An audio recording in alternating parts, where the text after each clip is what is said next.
प्यारे दोस्तों, आज मैं एक पार्क में खड़ा हूँ। शादी में गाली की बहुत महत्ता होती है। कई लोग तो लड़के पक्ष वाले गाली की डिमांड करते हैं कि हम लोग खाना खाने बैठे हैं, आप महिलाएं गाली सुनाइए।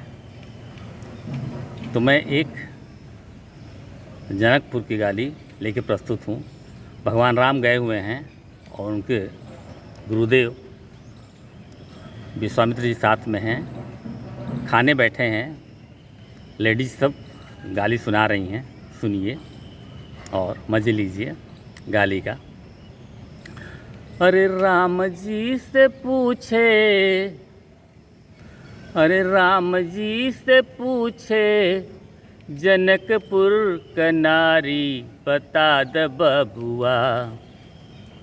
राम जी से पूछे, जनकपुर का नारी बता द बबुआ।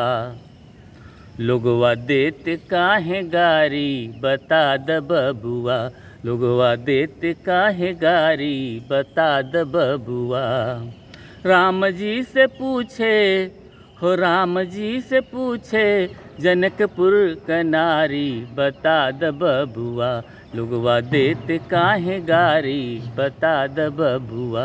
लोगवा देते काहे गारी बता द बबुआ। अब उनके गुरु जी के लिए।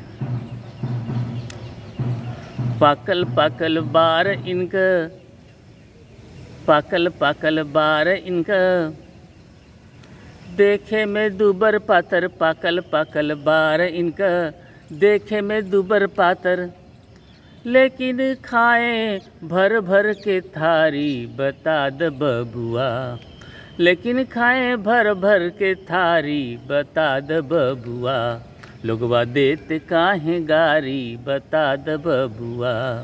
राम जी से पूछे, राम जी से पूछे, जनकपुर का नारी बता द बबुआ। लोगवा देते काहे गारी बता द बबुआ। लोगवा देते काहे गारी बता द बबुआ। मैं तुझसे पूछीला ओ धनुषधारी, मैं तुमसे पूछीला ओ धनुषधारी। एक भाई गोर, एक भाई गोर, दूसर काहे कारी बता द बबुआ। एक भाई गोर, दूसर काहे कारी बता द बबुआ। लोगवा देते काहे गारी बता द बबुआ। राम जी से पूछे, राम जी से पूछे, जनकपुर का नारी बता द बबुआ। लोगवा देते काहे गारी बता द बबुआ। लोगवा देते काहे गारी बता द बबुआ। राजा जनक जी कैल होशियारी, राजा जनक जी कैल होशियारी। एक तो मर्द रहले, एक तो मर्द रहले, तीन तीन नारी बता द बबुआ। बता द बबुआ। लोगवा देते काहे गारी बता द बबुआ। राजा जनक जी, अरे राजा जनक जी कैल होशियारी। राजा जनक जी कैल होशियारी बता द बबुआ।